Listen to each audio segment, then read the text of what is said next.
What's the difference between a blog and a website? Now, yesterday we talked about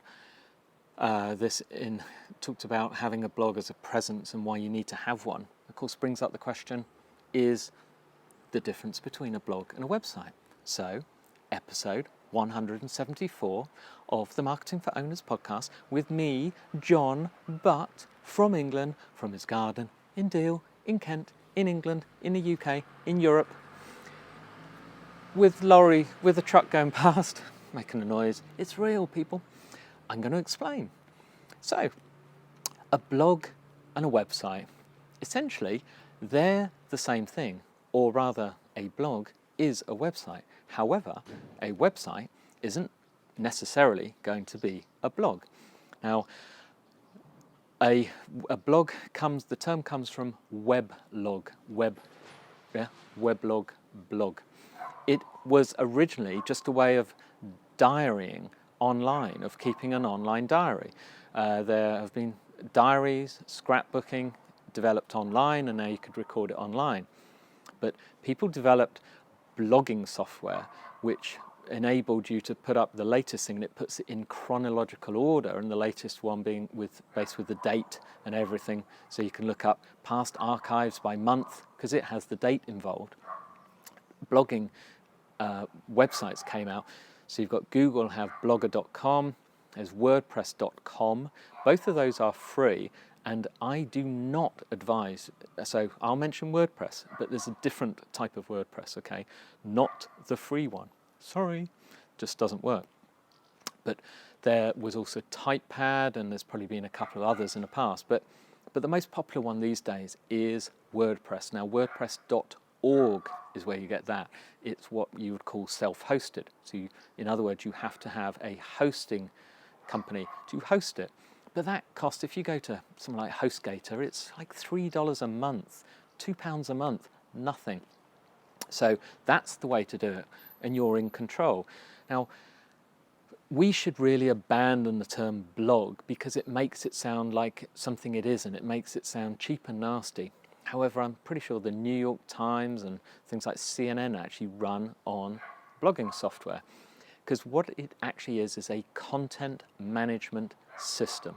Now, in the distant old days, when my company, back in the Triangle Fire days, first had its first website, we had a latest news section, and I wasn't a fan, because once we got it, we could not update it. It was static. It was as it was. It was produced. It was done. That was it. It was the website. It had, say, 10 pages, and that was it, 10 pages. Now, if we wanted to add some new information to our latest news, we had to write it, send it to the web company, and pay them £50 to add it. So, of course, we never did, because couldn't afford those kind of updates.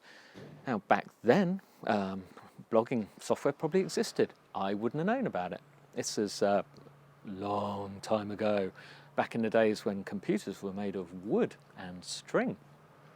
But now we have the magic of WordPress. So you get WordPress, you can make it look any way you want. Now when I say you, a designer, a good WordPress designer can, but you need to build it on what is called a solid framework. The one we recommend is Genesis, which comes from StudioPress. And there are others like Thesis, and there's Woo themes. I mean, if you go to, a lot of people go to somewhere like, say, ThemeForest, that has a load of WordPress themes. They got hacked, and code was injected into their gazillions of themes. That's a marketplace. It got hacked. Websites were affected.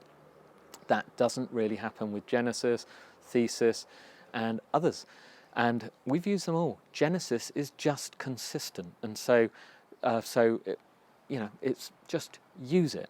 It will work. It's updated. The other good thing about these is they do update.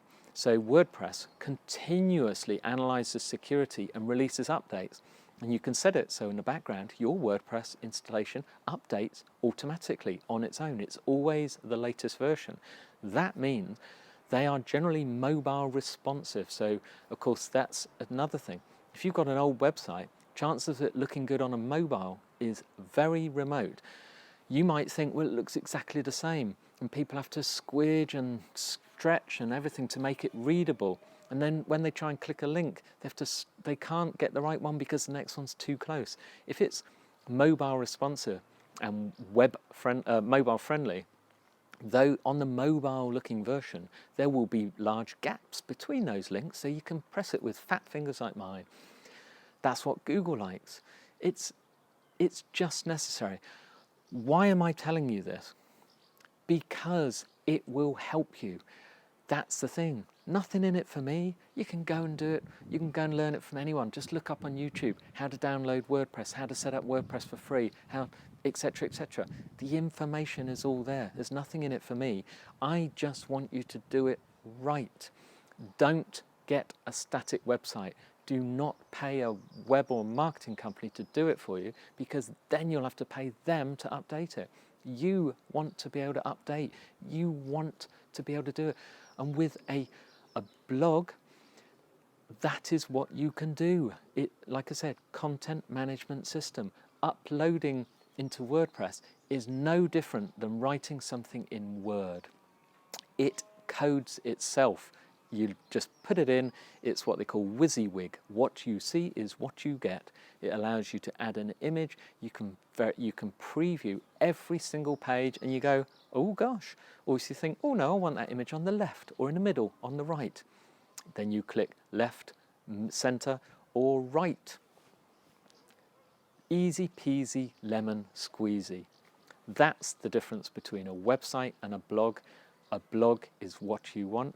WordPress.org is what you want. See, I'm telling you what you want. Maybe you'll believe me. Honestly, it'll work for you. Anyway, end of that. It's Thursday. What about when we're driving home? What about podcast, John? Yes. Well, today I'm recommending ProBlogger. Now, ProBlogger is Darren Rouse from Australia. Darren is just brilliant. Now, he's late on the podcasting scene. However, his site, ProBlogger.net, is one of the most famous blogging sites on the interwebs. It's one of the originals, and it gets, I believe, something like 750,000 or 1 million visitors a month. Now, his main love is digitalphotographyschool.com, with hyphens or dashes between each word. That gets, I think, something like 7 million visitors a month. So safe to say, Darren Rouse knows what he's doing. When he goes into podcasting, he is going to teach you a ton. And I think he started off by going through his 31 days to be a better blogger program. What an excuse for 31 days of content. So just look up ProBlogger, all one word, on iTunes, or just Google ProBlogger podcast.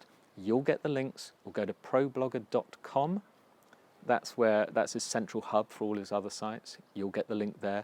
Or go to marketingforowners.com/podcast/174, where you'll get all the show notes and anything I mention in its entirety. And you'll be able to look at all the others as well. And you'll be able to opt in, and you'll be able to get my book, and you'll be able to get everything. You know how it works. Anyway, I'll see you soon.